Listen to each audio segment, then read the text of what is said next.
Saudara, KPK menggeledah rumah Ketua Komisi 4 DPR RI, Sudin. KPK membawa 3 koper dan 1 kardus dari dalam rumah mewah politisi PDIP itu.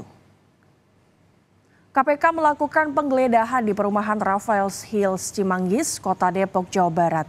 Terpantau usai penggeledahan kurang lebih selama 6 jam, penyidik KPK keluar dari rumah politisi PDIP pada pukul 23.58 waktu Indonesia malam, saudara. Sejumlah petugas KPK keluar dengan membawa 1 kardus berisi kantong plastik merah serta 3 koper. 1 diantaranya adalah koper besar berwarna hitam. Sudin sendiri berstatus sebagai saksi dan dijadwalkan diperiksa pada Jumat, namun ia tidak hadir dan meminta dijadwalkan ulang.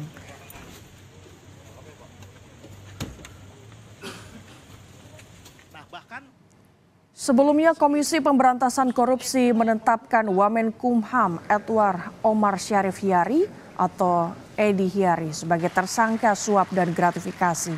KPK masih mengumpulkan sejumlah bukti untuk tahap penyidikan kasus dugaan penerimaan gratifikasi.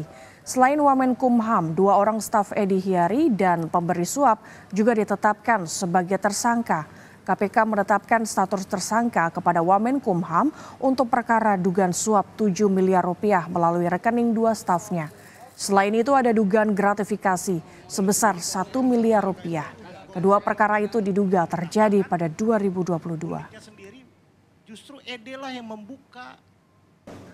Hukum dan HAM ini kami juga sudah mendapatkan banyak data dari PPATK yang berikutnya kami lakukan analisis lebih jauh nanti dalam proses penyidikan sebagai bahan materi penyidikan. Apa yang kemudian temuan dalam transaksi itu tentu tidak bisa kami sampaikan dalam forum seperti ini karena pada saatnya sekali lagi kami buka seluas-luasnya dan silakan teman-teman ikuti pada proses di peradilan tindak pidana korupsi gitu ya di Tipikor. Kementerian Hukum dan Hak Asasi Manusia buka suara terkait penetapan tersangka terhadap Wamenkumham Edi Hiyari.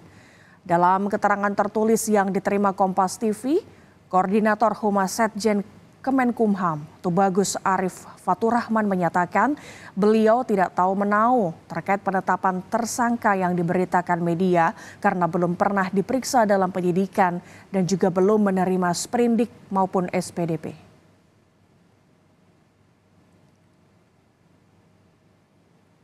Menko Polhukam Mahfud MD menilai KPK telah memiliki alat bukti yang cukup sehingga berani menetapkan Wamenkumham sebagai tersangka. Menurut Mahfud, penetapan Wamenkumham sebagai tersangka bisa dilihat sebagai bukti KPK tidak pandang bulu dalam menangani kasus korupsi. Pun masih banyak kritik terhadap KPK, tapi dia udah membuktikan lah tidak pilih menteri, wamen, kepala daerah apa semua itu memang harus begitu. Harus ditindak secara tegas dan transparan. Ketika KPK menetapkan seorang tersangka pasti sudah ada 2 alat bukti yang cukup bahwa peristiwa korupsi atau pencucian uang itu terjadi.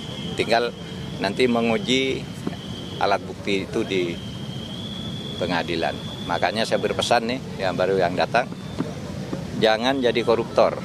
Penegakan hukum itu harus tidak pandang bulu dan itu ya dibuktikan. Pemirsa, informasi tadi sekaligus menutup jumpa kita pada hari ini. Atas nama tim redaksi yang bertugas, sampai jumpa dan salam redaksi.